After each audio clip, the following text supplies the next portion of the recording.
l'invité de la matinale. KTO Radio. Assurer l'unité de l'Église universelle, voici l'un des défis majeurs du prochain pontificat de Léon XIV.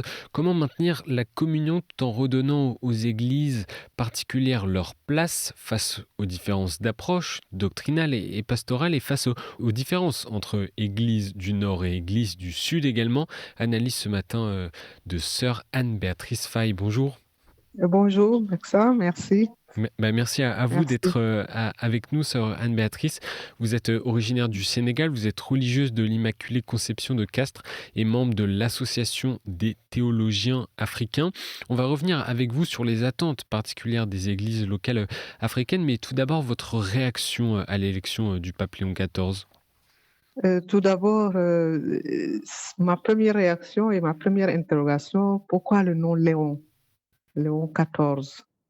Et tout de suite, j'ai pensé à Léon XIII et j'ai essayé de faire le lien entre la nouveauté de Léon XIII et Léon XIV. Et dans mes recherches, j'ai trouvé que on peut faire un rapprochement, et d'ailleurs, il l'a expliqué lui-même par après. C'est Léon XIII lié à Rerum Novarum, confronté aux différents défis de son temps. Et il a voulu mettre l'Église en face de ce monde bouleversé.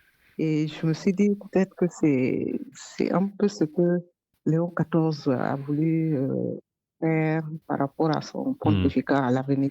En quoi Léon XIV, ancré sur plusieurs continents par ses origines et son expérience de vie, est à même d'incarner l'unité de l'Église selon vous?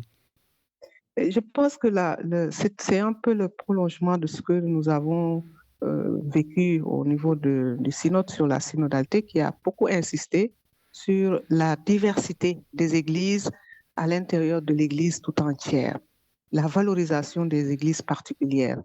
Et ça, c'est important à signaler parce que on a l'impression qu'on on assiste à une église à plusieurs vitesses. Or, à mon avis, l'Église entière a toujours été une pluralité de peuples et de langues et d'églises. Et toutes les églises ont leur rite, leur discipline, leur patrimoine théologique et spirituel. Et pour moi, cette pluralité est aussi liée à la pluralité des vocations, des charismes, mais aussi des ministères. Et tout cela, c'est au service du bien commun. Donc, pour moi, l'unité doit être pensée à l'intérieur de la pluralité, qui est une réalité qu'on ne peut pas ignorer au sein de nos églises. Donc, on peut parler d'unité dans la diversité. C'est précisément en cela qu'on peut désigner la catholicité de l'Église aujourd'hui, en valorisant les églises particulières. Sœur Anne-Béatrice Faye, vous parlez d'une église à plusieurs vitesses, notamment, je pense, entre les églises du Nord et les églises du Sud. Qu'est-ce que ça veut dire? Ça veut dire que chacun a son rythme. Et je le vois, par exemple, par rapport à la démarche synodale, puisque l'Église tout entière est en marche, mais chacun est allé à son rythme. Il n'y a pas que les uns sont allés plus vite et les autres plus lentement. Chacun à son rythme, selon sa maturité, avec son peuple.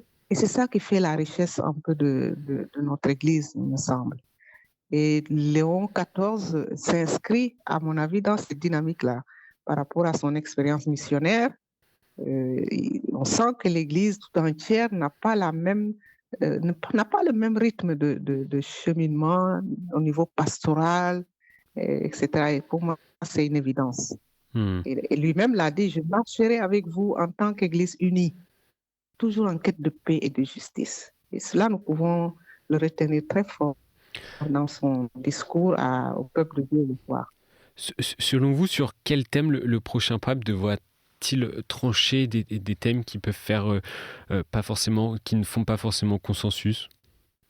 Il y a, à mon avis, il y a toutes les questions pastorales qui secouent le monde aujourd'hui. Et naturellement, comme j'aime bien dire, les églises doivent faire face par rapport à ce qui les caractérise et aux appels qui les caractérisent. Et je pense que c'est à ce niveau que la pluralité et la démarche ecclésiale de la particularité de chaque église doit jouer. Et le pape doit, à mon avis, être attentif à la fois ne pas occasionner des ruptures, mais pouvoir concilier ou réconcilier, si vous voulez dire, les réformes en cours et maintenir la stabilité. Et il y a des questions aujourd'hui, la question écologique, la question de la paix qui est très forte, la question aussi de la crédibilité ecclésiale, compte tenu de tout ce que nous connaissons autour des abus, des abus de forme. Et donc, ce qui fait que beaucoup ont tendance à peut-être quitter l'Église ou à juger l'Église. Comment maintenir cette crédibilité ecclésiale aujourd'hui? Et c'est pour moi un grand défi du pape aujourd'hui. Comment maintenir la continuité avec François et à la fois ne pas provoquer un recul ni une rupture. Donc, pour moi, c'est des défis vraiment que le pape porte aujourd'hui. On l'a constaté avec la publication Fiducia Supplicans qui ouvre la voie à la bénédiction de couples divorcés ou de même sexe hors cadre liturgique. Il y a des visions pastorales différentes qui se confrontent sur certains sujets selon les églises particulières. Comment conserver l'unité de l'Église ? À mon avis, il faut distinguer tout ce qui relève de la pastorale et de la doctrine. Donc, il est très clair qu'aujourd'hui, le monde est traversé par différentes polarités et l'Église n'est pas en reste. Et ces polarités, pour moi, ne devraient pas occasionner des dissensions ni des divisions dans l'Église. Et je crois que la démarche synodale qui est style, qui consiste à écouter, qui consiste à accueillir, qui consiste à intégrer une Église inclusive, dit-on, devrait pouvoir être à l'écoute de toutes ces incohérences que l'on retrouve dans le monde, ces questionnements qui, pour moi, sont fondamentaux pour la vie de l'Église. Et donc, les questions pastorales devraient être résolues ou devraient être vues par rapport à la particularité de chaque Église. Et dans ce sens, la déclaration a suscité beaucoup de réactions au niveau du continent parce que tout simplement, c'est une question pastorale qui peut-être, à mon avis, ne touche pas tout le continent. Mais au-delà de cela, il y a ce qui est fondamental, la création de l'homme et de la femme, l'unité du mariage et le caractère sacramentel et théologique et profonde du mariage qui est touché. Et donc, l'Église n'est pas, doit se faire compte justement de ces divergences de points de vue et de démarches pastorales. En Afrique, peut-être, on a autre chose qui interpelle davantage et dont on doit trouver aussi la manière de répondre et d'aider le peuple de Dieu à bien vivre sa foi. Je rappelle, sœur Anne-Béatrice Faye, que vous êtes membre de l'Association des théologiens africains. Dans quelle réalité s'inscrivent les églises locales africaines face à ce besoin d'unité, mais aussi pas forcément d'uniformité ? Je pense qu'il y a des instances qui sont mises en place au niveau du continent pour accompagner la marche de l'Église. Je vois par exemple au niveau continental, il y a le CHEAM. Au niveau de chaque région, il y a une organisation sous-régionale et nous venons de vivre la 5e Assemblée générale de la CERAO. La CERAO, c'est les conférences épiscopales réunies d'Afrique de l'Ouest. Parce qu'avant, il y avait le côté anglophone et le côté francophone. Ils sont parvenus à former une seule conférence et ce qui est déjà un témoignage d'unité dans une région parfois prise dans des tensions et la paix est menacée, il y a une déstabilisation totale, de pouvoir trouver un terrain d'entente pour arriver à une marche commune, étudier les questions relatives à la région et pouvoir y apporter ensemble des solutions. Pour moi, c'est un témoignage d'unité et ce qui est visible. Hein. J'ai participé un peu à quelques séances de leur rencontre et on sent une volonté vraiment de faire face à tout ce qui peut déstabiliser sur le plan politique, mais aussi d'être proche de ceux qui souffrent de ces situations d'instabilité au niveau de la région. Et pour moi, l'Église, de ce côté-là, c'est un beau témoignage d'unité hein, et à la fois de diversité aussi de chaque église. Quelles, Voilà. quelles sont leurs attentes justement de ces églises locales africaines pour le prochain pontificat du pape Léon XIV? Les attentes sont profondes, je crois qu'elles sont nombreuses. Et d'abord, être écouté et non seulement être toléré. Et être écouté dans le sens que les voies théologiques et pastorales ont quelque chose aussi à apporter à l'Église tout entière, tout en s'incarnant dans les réalités qui nous sont propres comme Africains. Il y a aussi le fait d'être soutenu dans leur mission de paix, de justice et de réconciliation. Notamment, je parlais de la rencontre de la CEDEAO, cela notamment dans les zones de conflit. Nous connaissons le problème du Sahel, la RDC, nous connaissons aussi le problème du Sud-Soudan.